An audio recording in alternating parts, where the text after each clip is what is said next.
Good morning, it's March 5th. This is To My Liberal Friends. Well, today is Super Tuesday, where we're going to have votes going on all over the country. And I'll be the first to admit that the election is a lifetime away politically, and anything could happen between now and November. Looking at the streams, both candidates are elderly men well past the age of 70, so you have to factor that in as well. But that being said, and polling is an inexact science, if I were the Biden campaign, I would start to worry. For the first time last week, a national poll, several of them in fact, showed Trump as leading Biden. And this is normally not the case because of oversampling in the large states like California and New York. There were three such polls out. Fox News, okay, all you liberals can denounce a Fox News poll, showed Trump leading Biden 49 to 47%. And if that were the only poll, I would say it's probably an outlier. But the Wall Street Journal had a poll which showed the exact same numbers nationally, and CBS News, not exactly a group favorite of Trump, has Trump leading with 52% to Biden's 48%. All three of those polls were published on Saturday. Now, these same polls measured Biden's approval. The Fox News poll had Biden approval at 42%, with 58% disapproving. The Wall Street Journal poll had Biden at 38% approval compared to 60% disapproval. Another poll on this subject had Biden at 37% approval with 53% disapproving.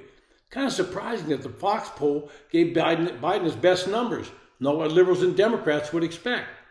So last Friday, a poll conducted by New York Times, Siena, had Trump at 48% and Biden at 44%.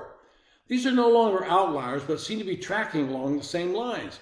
A Forbes-Harris poll had similar numbers with Trump at 52% and Biden at 48%. And we're not starting to see a trend in votes moving toward Trump and away from Biden. These were all national polls, and that's what we should be sounding the alarm for Biden. More importantly, if you're looking at the key swing states in polling last week, things are starting to look dire for Joe Biden. In Arizona, Trump has 49 to Biden's 43. In Georgia, it's Trump 49, Biden 43. In Michigan, it's Trump 46, Biden 44. Nevada has Trump at 48%, Biden at 42%. North Carolina, Trump at 50%, Biden at 41%. In Pennsylvania, Trump at 49%, Biden at 43%. And in Wisconsin, it's Trump 46% and Biden 42%. These polls were done by Bloomberg Morning Consult. And when you throw in the other candidates in the mix, Cornel West, Jill Stein, and Robert Kennedy, the numbers get better for Trump and worse for Biden. And the news keeps getting worse when it comes to the two crucial voting blocks for Biden. And I'm talking about minority voters, specifically Hispanic and Black voters. These are two groups that Biden desperately needs to win, and win big to have any chance of victory in November. A 2020 Biden won 65% of Hispanic voters. In a USA Suffolk University poll, they found that Trump was getting 39% of the Hispanic vote, with Biden limping in at 34%. That's almost cutting Biden's edge in this block in half. These numbers should be the canary in the coal mine for Democrats. Black voters have long been the most reliable Democratic voters.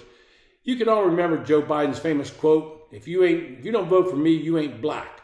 The Democratic Party's wide lead of Republicans in Black American Party preferences has shrunk by nearly 20 points over the last 3 years. This according to Gallup. If Trump gets a bump in the black vote, or they just don't vote, it could spell doom and gloom for the Biden campaign and other down-ballot Democrats as well.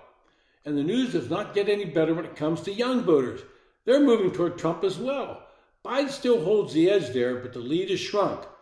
All of these numbers mean that Joe Biden is not connecting with voters. The fact that he's trailing nationally is the number that's most surprising.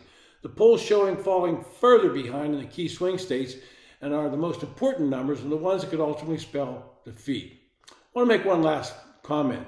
Yesterday, the Supreme Court overturned the Colorado State Supreme Court's decision to remove Donald Trump from the ballot based on the 14th Amendment. The decision was unanimous, although four of the justices wrote opinions that were critical of the far reach of the decision. But in the end, it was a 9-0 decision that was predicted by the vast majority of legal scholars.